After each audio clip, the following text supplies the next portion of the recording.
साथियों, जैसा मैंने बजट सेशन में घोषणा की थी कि हर क्षेत्र में बहुत विवाद पिछले सालों से लटके हुए हैं।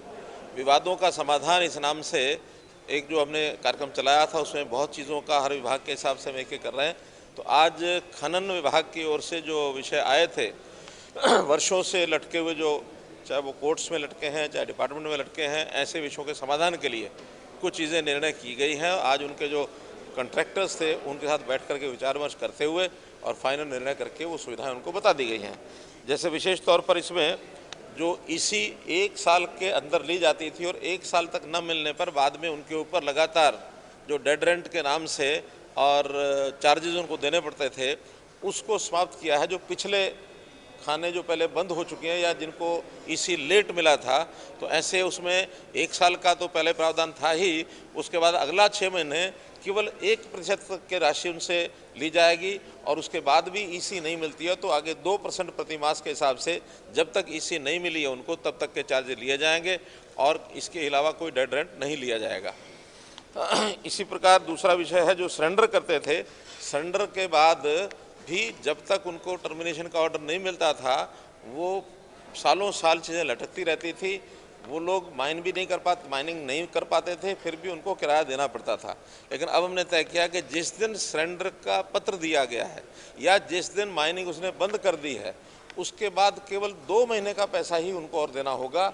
इसके अलावा सारा छोड़ दिया गया है। तो उस 2 महीने का पैसा वो जमा करा करके और उसको सरेंडर मान करके और उसको एक प्रकार से ख़त्म किया जा सकता है।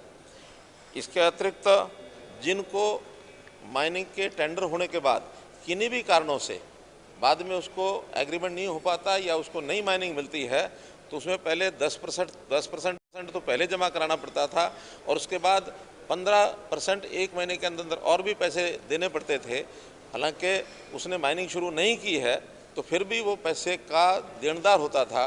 हमने उसमें केवल अब 10% ही रखा है कि जो टेंडर से पहले 10% जमा कराए गए थे वही फिर फॉरफिट होंगे और कोई पैसा उनसे चार्ज नहीं किया जाएगा।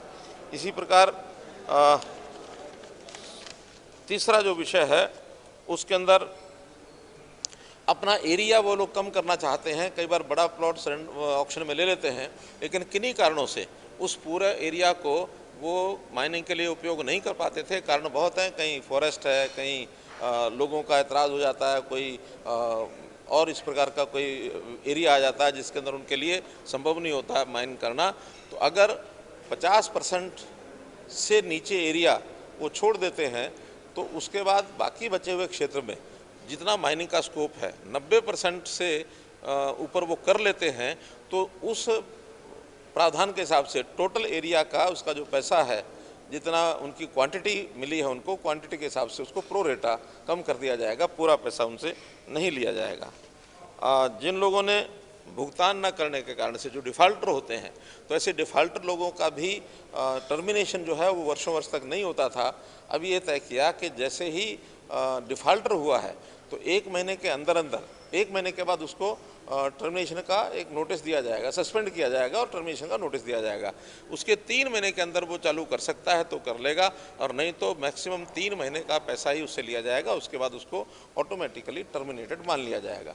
यानी कई बार डिपार्टमेंट की ओर से टर्मिनेशन का ऑर्डर नहीं दिया जाता था, उनको परेशान होना पड़ता था और वर्षों तक ये मामले लटके रहते थे और करोड़ों रुपए का लेन देन उसमें एक दूसरे की तरफ क्लेम करते थे, कोर्ट में केसेस जाते थे। लेकिन अब हमने मैक्सिमम 3 महीने की लिमिट रखी है कि 3 महीने बाद ऑटोमेटिकली वो जो है टर्मिनेट हो जाएगा।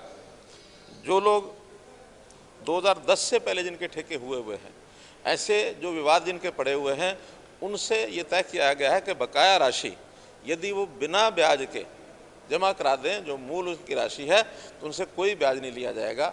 और अगर 2010 के बाद के कोई विवाद हैं और अभी तक भी वो चल रहे हैं, ऐसे विवादों को निपटारा करने के लिए उनसे केवल 50% जो ब्याज है वही लिया जाएगा, इससे ज़्यादा ब्याज उनसे नहीं लिया जाएगा। तो 90 दिन के अंदर अंदर ये अगर समाधान यानी पैसा जमा कराते हैं तो ये उनको ये छूट मिलेगी। तो इस प्रकार से कई प्रकार की छूट देने के बाद प्राय जितने भी केसेस पुराने लटके हुए हैं, आज उन सब लोगों को ये रियायत दी थी, सब लोगों को संतुष्ट सब लोग नज़र आए। तो इस नाते से उनको भी परेशानी से बच जाएंगे, कोर्ट से केसेस भी वापस हो जाएंगे और डिपार्टमेंट को भी कुछ रिकवरी उससे हो जाएगी। पुराने विवाद सब खत्म। आगे के लिए हमने पॉलिसीज़ का सरलीकरण भी किया है, वो पहले से हमने पॉलिसी बना के उनको दे दी है। उस सरलीकरण के कारण से भी हमारा जो माइनिंग डिपार्टमेंट के जितने भी ठेकेदार हैं वो बहुत ही संतुष्ट हैं और अपने काम को ठीक प्रकार से करेंगे। कुछ और मांगें भी इनकी थी, ओवरलोड की एक उसको किसी तरीके से स्ट्रीमलाइन करने की डिमांड वो भी एक आई थी, उसका बारे में विचार करेंगे। जीएसटी से जुड़े हुए कुछ विषय वो भी वहाँ पर रखे गए थे, वो डिपार्टमेंट से परामर्श करके और उसका भी समाधान निकाला जाएगा।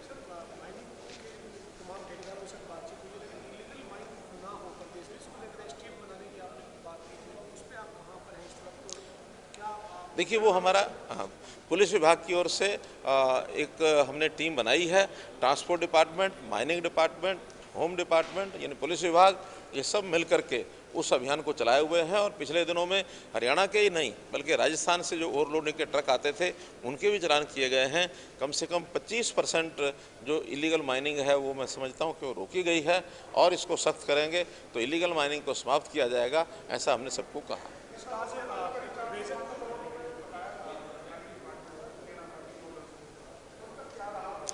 मैंने बताया उन्हीं में आज जो जितनी भी योजनाएं विवादों के समाधान में उनको जो रियायतें दी गई हैं, उन रियायतों को देने के बाद जितना ज़्यादा लाभ सब ले पाएंगे, उसके बाद जितना पैसा उनको जमा कराना वो जमा कराएंगे। और मैं समझता हूँ इसमें से कुछ ना कुछ पैसा जमा करा के और इस मामले सॉल्व हो जाएंगे, सुलटा दिया जाएगा।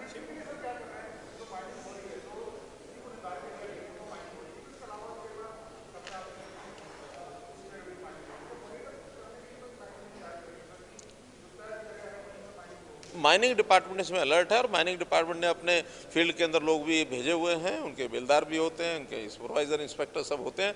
तो सब लोग अपने अपने एरिया में जिस किसी को कठिनाई आती है उसकी डिमार्केशन करा दी जाती है और डिमार्केशन के बाद वहाँ पिलर गाड़े जाते हैं, पिलर गाड़ करके अपने अपने एरिया में सब माइनिंग करें।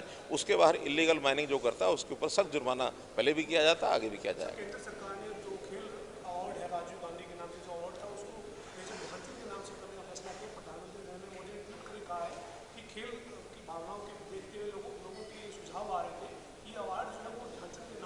किसी खिलाड़ी के नाम से अवार्ड किया गया है, मैं इसकी सराहना करता हूं, क्योंकि खेलों पर अगर किसी प्रकार का वो अधिकार है तो या तो खिलाड़ियों का है या खेल प्रेमी जो इस प्रकार के खेलों को बढ़ावा देते हैं, ऐसे ही लोगों को इसका जोड़े रखना चाहिए। ये बहुत आवश्यक है। बिना खिलाड़ी के या बिना खेल प्रेमी के अगर वैसे ही खेल के क्षेत्र में दूसरे लोग घुसते रहेंगे, अच्छा नहीं है।